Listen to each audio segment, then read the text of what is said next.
drive their Hondas until the wheels fall off.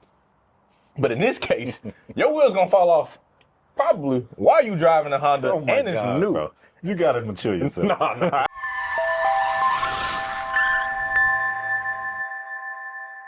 All right, what's going on, folks? It's Spade. It's Cam. And you are watching a brand new Two Brothers Automotive News episode 24. 24. Big 2. Oh, I was trying to think of an athlete. I couldn't think of anybody. That's crazy. Anyway, Cam, you want to start the phone style? Oh, yeah, I can get into it. Bro. Last episode, Spade, I had to deliver the news about Toyota. It wasn't good news. Spade, I have to again my goodness, bro. not good news about Toyota. Toyota? But Wow. this one gonna be interesting. So, Toyota recently faced some backlash over alleged subscription fees for what most would deem as basic car functions. Yeah. Now, this started out a young lady and several others, but I believe the first video was a young lady who owned a new Toyota Camry, I believe. She was just going through all the things that, like, you know, she had deemed as kind of predatory that they have made subscription based. These were things like the infotainment system, basically being able to play music, being able to use navigation, remote start, all that stuff went subscription based. But Toyota responded, and several other consumers responded that it's true, but not so much. User error. Skill issue. Some people said skill issue. So right now, Apple CarPlay, Android Auto are not gated via subscription fee. You can still, as of today, plug your phone in and still have those services in these new Toyota models. But after I did some digging, the thing that is gated is Toyota's in-house software. That's disgusting. Of being able to use it. So yeah, it's not great. Like That's disgusting. Their rebuttal was like, yeah, we still keeping some stuff free, but not so much. Again, as we said with the recalls, people buy Toyotas because they are reliable. You know what you're getting with them. Like, the car is gonna last you a long time. And keep that car last you a long time. Keep that in the back of your mind, because I'm gonna bring that back up. Okay. But I went through this, and they have, I think, 5 total different services that kind of entail all of their, like, you know, features and whatnot. So they have the Toyota app, of course, but they have the Safety Connect, which this includes emergency assistance button, enhanced roadside assistance, automatic collision notification, and stolen vehicle locator. Those are the big features that it features. Okay. This service is offered standard for 10 years, free of charge. And then after that, there is a charge per month that I cannot remember right now. Okay. The next service is called Service Connect. This is vehicle health reports, maintenance alerts, maintenance reminders, things of that nature. Like, you need to change oil in 1,000 miles. You need to do this service in 5,000 miles, stuff like that. Nothing crazy. That service is also 10 years free, and then you have to pay for it.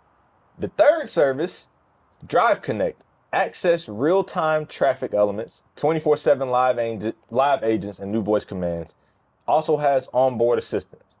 Believe, Spade, this is the first one where, yes, the trial length is 1 year or 3 years on the BZ4X. Why that specific model? Don't know. Strange. But after that, Spade, $16 a month for that service. And that one, okay. I'm okay with it. Yeah, you want live traffic updates? All right, not crazy. That's a luxury. You don't have to have You don't have to have that.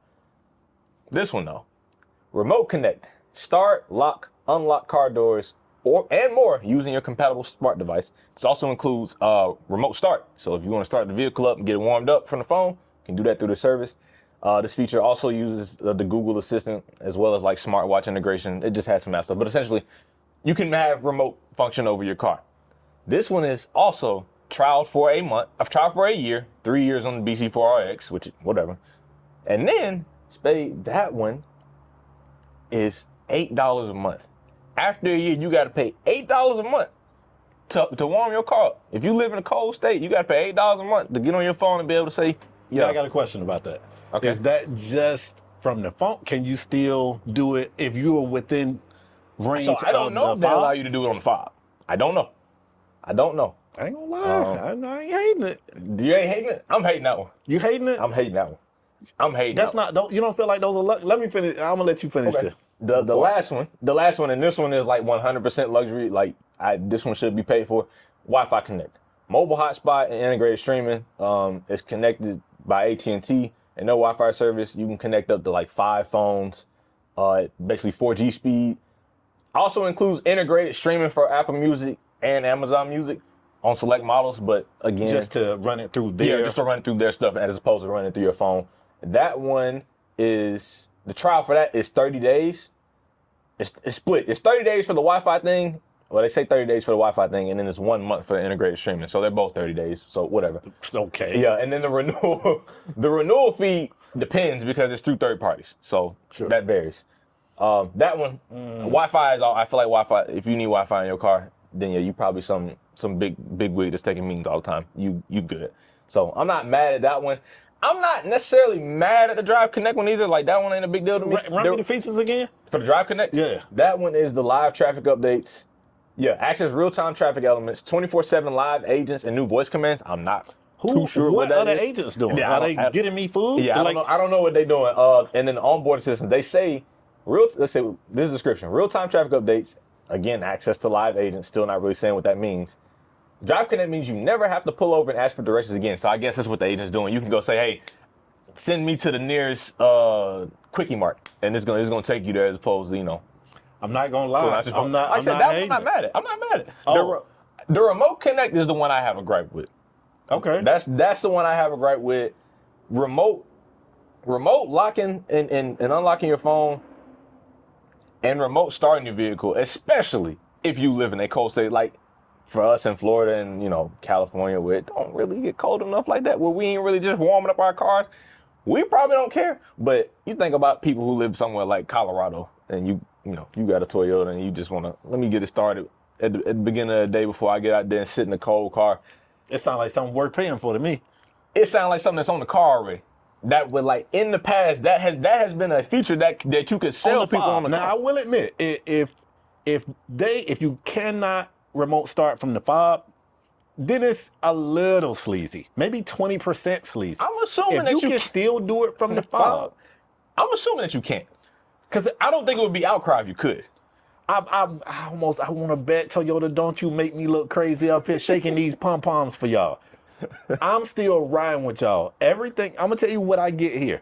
The stuff that I feel like a car should have, you giving it to people for a decade for the free. For the $3.99. I want to spin back to that. I do want to spin back to that point. Okay, go ahead. You good on the road? You good on what you want to say on the road? Right now I'm still Team Toyota. Okay. So on that note, I said I want to talk about this. They give you the service connect and the safety connect for 10 years. Mm-hmm. Spade, how many people getting out of Toyotas after 10 years? How many people are having Toyotas for less than 10 years? Well, I wish we had actual data, because there are people like me. I'm still driving the car that I bought in 2013.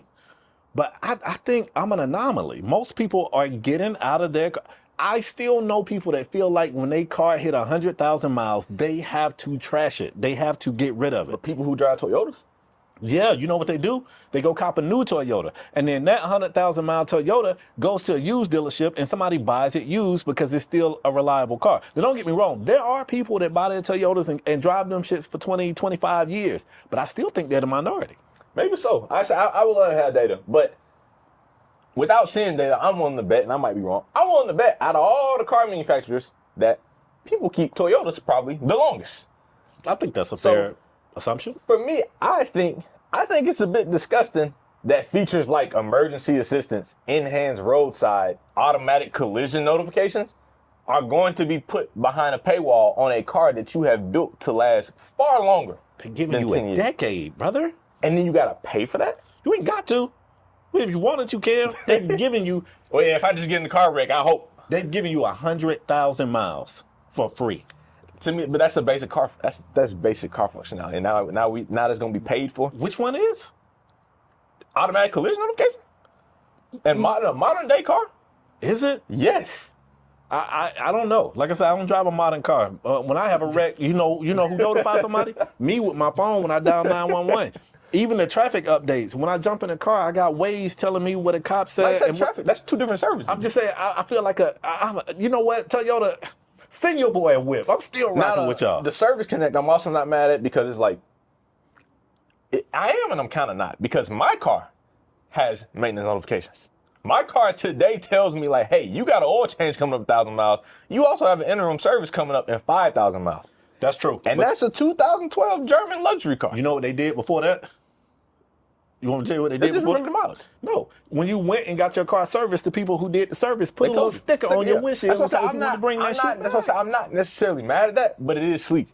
I don't think it's sleazy. I think it is. They're giving it to you free. What's that one? For a decade. 3 That was months? for a decade. Oh, that's a decade? Yeah. Oh, come on. That That's was for a great. decade. Toyota, y'all cooking. Like I said, I'm not mad. I'm not mad at Service Connect. To me, Safety Connect is whack.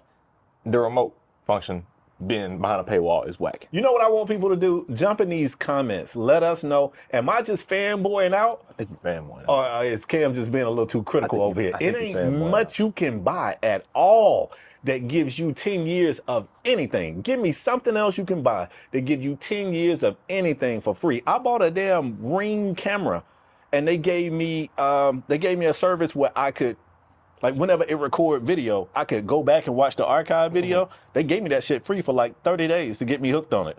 And then they came back and was like, oh, you can see it in real time, but you can't see the archive stuff unless you pay for it. I was like, what? I mean, what good is a security camera I got to be watching in real time? Like, so that to me felt sleazy, and I still went and bought it because they gave me 30 days to experience it, and I got hooked on it. So because you endure bad business practices elsewhere, what I'm saying is, I think 10 years is. But it's a car. True. It's a car. True. It's a Toyota at that. It's going outside of the anomalies that we've already spoken on. Car gonna last far longer than 10 years. I don't think you put the onus on that dealership to say that this car can last for 50 years, so we giving you free shit for 50 years. I think that's an unrealistic expectation. I bet if you go through the contact list in your phone and you call every person there and ask them how long they've had their car, you're gonna hit less than 10 people. You're gonna hit less than 5 people that's had the same car for longer than a decade. I don't disagree with you with that, but I also think the people who are doing that are not buying Toyotas. I think the people who are getting in and out of cars every 3 or 5 years are never saying, I want to go buy a Toyota. I think they're getting out. I still think a large percentage of car consumers, in their minds, they think 100,000 miles means it's time to get rid of a car. I'm going to see if I can do a quick Google because I want to know. This ain't even got to be in the video. This is just me talking to you, Toyota. In the last couple of episodes, I don't know what's happened to Cam. He's turned his back on you guys. But I didn't turn my back. This they own doing. They didn't turn their back on the consumer. No. Right now, this is me and Toyota having a conversation. You've been a little rude. You want to lie to him? You know what I'm saying? Cam has turned his back on y'all, but I want you to know, never did I turn my back. Never did I turn on y'all. You know, I'm still team Toyota and I'm team Lexus. And, you know, this is not just because I want y'all to send me a LC500. You can send me an LC500 and I will review it and I will give it stunning reviews. Not because I take payola. I can't be bought. I just know the car is great. I know the car is great. You can send me an IS500 to test. You can send me whatever. I know that you guys are superior. We did some research. I couldn't find any hard concrete data on like how long people keep Toyotas. We do know that the average American keeps their car 8.5 years. So cooking tough. Again, that's average. I think there are quite a few people who keep a Toyota longer than 8.5 years. I'm willing to bet. But hey, I don't know, man. I'm not a fan of it. Sound off in the comments which side are you on. Let us know. Do you think this is bad business practice, or do you think it's par for the course and it is what it is? At some point we gotta say enough is enough. Like we letting these boys get away with a lot. But yes, man, that's all I got for the Toyota subscription nonsense. Calling it nonsense. That's crazy. It's nonsense. Okay, I'm gonna do something a little bit different. I don't even know if you really want to call this news, but the 2027 Kia Telluride X Pro has been revealed. And I know you're thinking like, wait, what? So it's a couple of part of your like truck news bit? Kinda. Okay. I'm gonna tell you. I'm about to say, do we care? I kind of do. Okay. So I'm gonna be honest with you. I think you and I had a few conversations. At some point, we started looking over there at Kia, like, wait a minute, like what? They kind of looking good. You know what I'm saying? Like, what design room, yeah. Yeah, they was getting with it. So the Telluride, no secret there. From a stylistic perspective, it caught my eye. At one point, my wife wanted one. We did some research. We looked at it. Ultimately, we didn't get one. But you were scared of the Kia boys, wasn't it? I was scared of the Kia boys. My wife walking around oblivious to what they doing out there. So the truck has been revealed. This X Pro it'll start around, we'll say 54,000. which is a lot of money for a Kia, but it's a fair very for this nice market. truck. Yeah, Yeah. very, very nice truck. The thing that jumped out is it's got revamped from a stylish perspective. And people who have seen the car is saying that the car looks an awful lot like a Range Rover. Now, I, for one, think that's not necessarily a good thing. Now, the Range Rover looks good. I do think the Range Rover looks good. And in saying that, it's probably a compliment that it looks good. But I also survived the initial wave of the Chrysler 300. And I remember people saying that car looked like, and you know, I just, Car like a Phantom till a Phantom pull up. till a Phantom pull up. You know what I'm saying? And I feel the same thing. But we will put some images up there. The only thing I want to say about this, Cam, is what we've already said. Whoever is in that design lab over there at Kia, them boys is cooking. These things are looking better and better. I feel like even interior-wise, they're looking better and better. I don't know yet if I trust that drivetrain. I don't know if I'm ready to buy in on the drivetrain, but I got to give credit where credit is due. Okay. Stylistically, Kia, I feel like you guys are you cooking. You cooking. So. Yeah, I pulled up to look at it. I see the Range Rover. It's got some range inspiration. I think it looks different enough that it's not. Now I will say from the back especially, it looks like a Range Rover. From the front, I think that's what'll save it from falling into that Chrysler 300 Phantom trip. But it does look good. It looks good. It looks damn good. Yeah, not too much on the interior's popping up. Okay, I see one. Which it looks good. Yeah, it looks good. Like it ain't doing nothing like out of this world, but it looks nice. I wonder for $54,000. No. You didn't even let me get the question up, bro. Why not? No. Why not?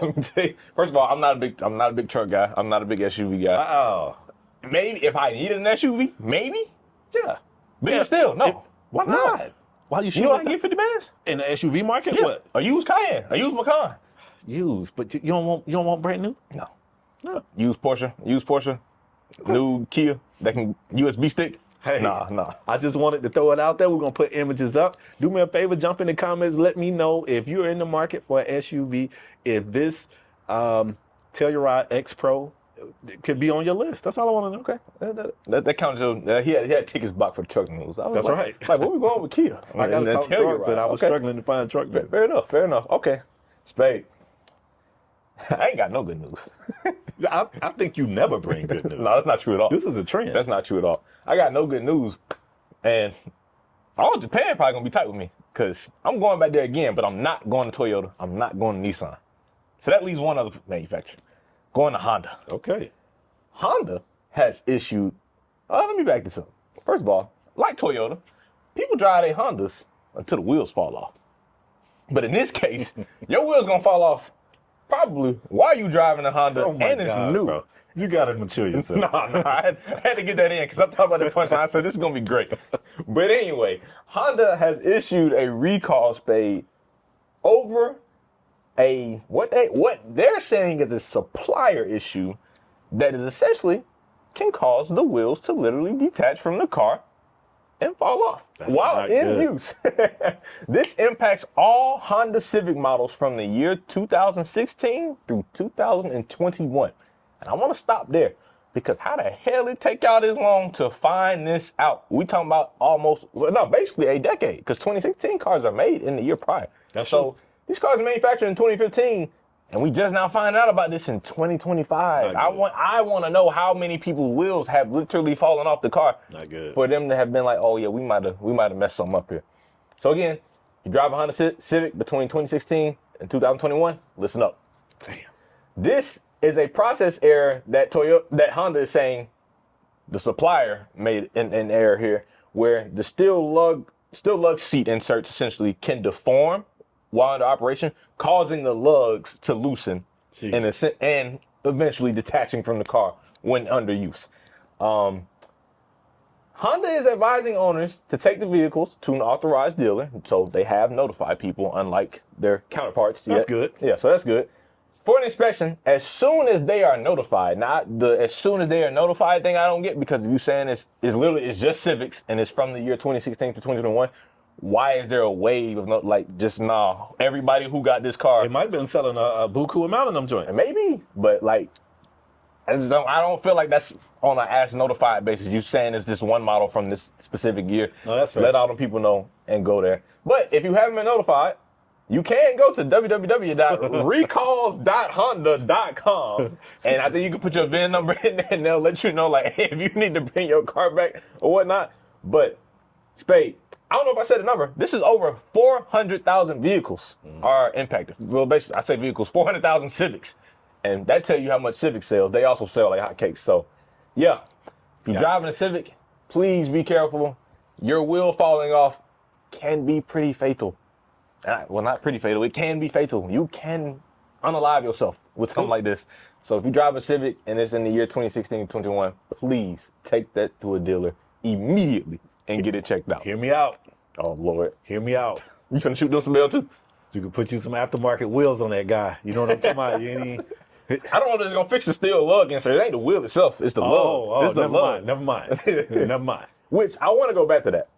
I feel like they throwing their supplier under the bus here. I mean, would you not? If it was not you gonna take that in? Do you think it's him? You think it's the supplier and not Honda? I mean, are they throwing a name on it? No, they just said supplier. All right, it's them. It's just them. Yeah. Because they also didn't say like, oh, we finna get rid of the supplier. They just said, yeah, this is supplier. Like, it ain't our fault. We put them on, right? It's supplier. It's like, I'm not gonna say it's their fault, but pretty quick to say, nah, supplier fault. This is definitely not anything manufacturing or any quality control issue. So it's tough, but yeah, I don't know what's up with these Japanese auto manufacturers. They got to get together. It's not good news, but I will say I'm glad they had to report on the bad news from these guys because they was on the run. Stay tuned to the next show. Oh wow, that's crazy. But stay tuned. Yes, babe. That's all I got for the topic. Okay. In my pursuit to try to bring you guys truck news, I'm gonna do just that. I got some truck news, but this next topic is really two topics. Okay. All right. So the first thing I want to say is there's a report that Ford might the production of the F-150 Lightning pickup unalive. truck. That's to put unalive. Ford might stop making there you go F-150 the EV Lightning trucks. Okay. Right. So that's part of the report. But the other report is why. Like what's going on? So for those that don't know, back in October, there is an aluminum plant in New York. I'm gonna try to say the name. I think it's Novelis. The Novelis aluminum plant in New York had a fire, unfortunately. And because of this, I guess they were producing tons of aluminum. There is now an aluminum shortage. Like just for Ford or just in general? In general. Oh, wow. Okay. In general. Them boys must be getting it up. They must be the aluminum plug. Okay. Facts. So, because of that made Ford halt production of the EV Lightning, F-150. On the flip side, what they did was they decided they was going to double down on gas F-150s. Okay. They reportedly added another shift. At first, they only had a first shift and a second shift building those trucks. They now have a third shift. They got a third shift. Like they making those gas-powered F-150s. But shout out to my boy, CEO Jim Farley. You know, me and Jim, I don't know if Jim know it, but we locked in now. You know what I'm saying? I got a Ford truck now, Jim. We locked in. Okay. Jim is saying, well, actually, he's not saying, but someone has asked, like, is it a chance that the Lightning don't come back? And they being very kind of ho-hum on it. There's really no answer. I don't feel like that's too shocking. We've seen auto manufacturers in the past kind of pivot away from EVs. And don't get me wrong, I think the Lightning EV did really, really good, especially when it first came out. That being said, it is still being outsold by its gas cousin. Like it's still being outsold. So, you know, if you were in the market for a EV Lightning, I don't know. You might have to get you a used one. Get you a used one. Because right now, they're not. A better deal anyway. Probably. Or hear me out. I don't know if you saw the last episode, but depending on what dealership you go to, you might can buy you a used one and they can tell you it's new. you never know.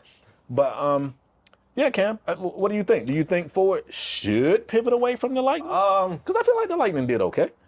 Yeah, I mean, it's tough to say without knowing like if they in the red, if they in the green on that model. If they're following the trend of everybody else, I'm gonna assume they're in the red on it. Possibly. But I was trying to think in that class of EV.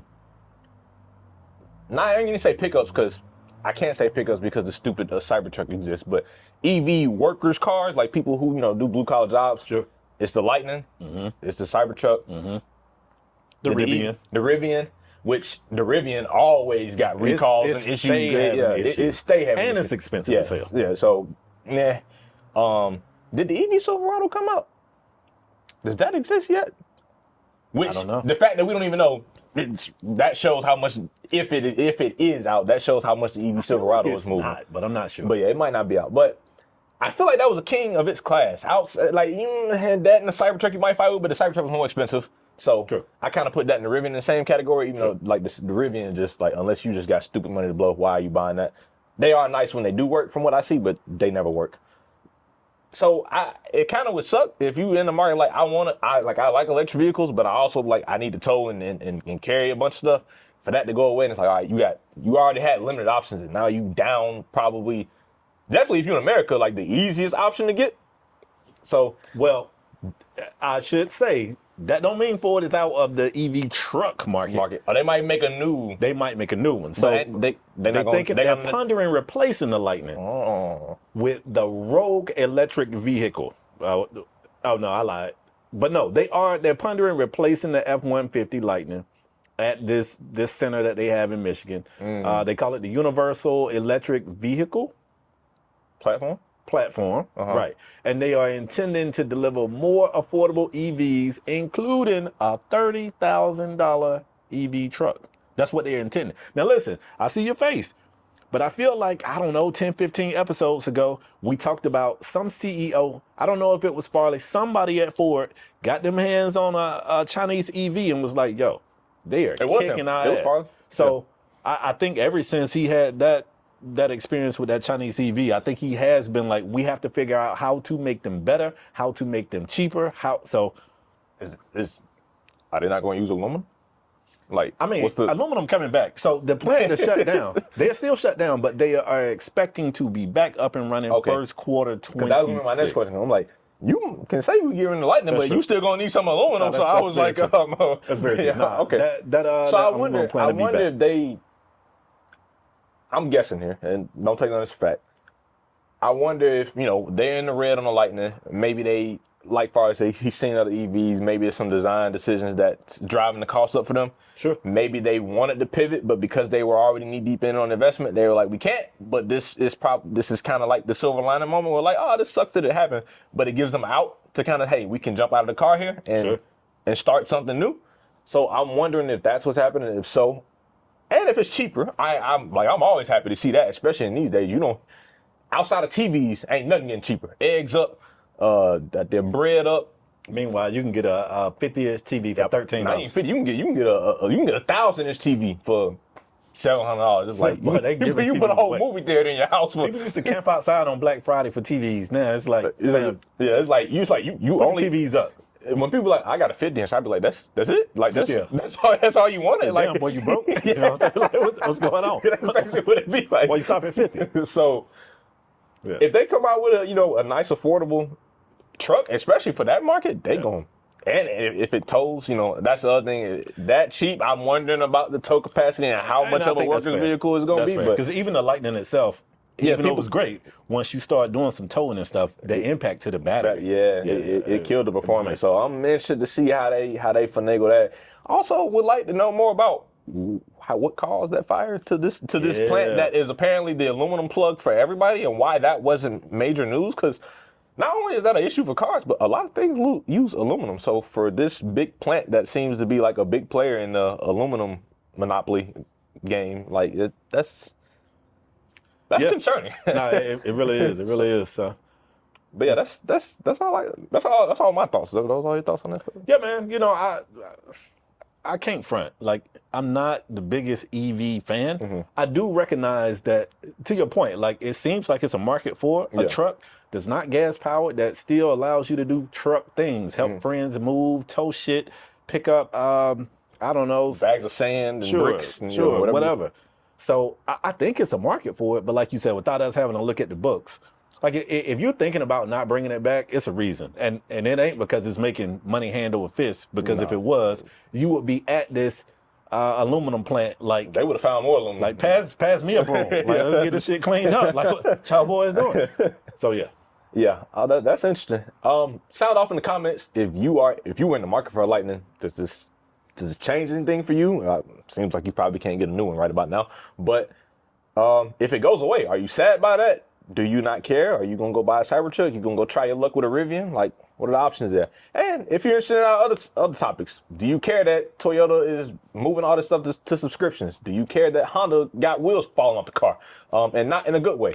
If you do, is it a good way? I mean, if you drive the car like 300,000 miles and the wheel fall off, that's still. I mean, that's still bad. But like, the metaphorical, like I'm gonna drive this to the wheels fall off. True. Like, Okay. Like when the wheels fall off in a good way, not like unaliving you type of way. Okay. But yeah, sound off in the comments. Let us know what you think. Hit the like, subscribe. Y'all know the drill. If you are not subscribed here, please do so. The likes also help us in the algorithm. If you're watching us on TikTok, also follow us on there. Follow us on IG. We on all that stuff. Until next time, peace.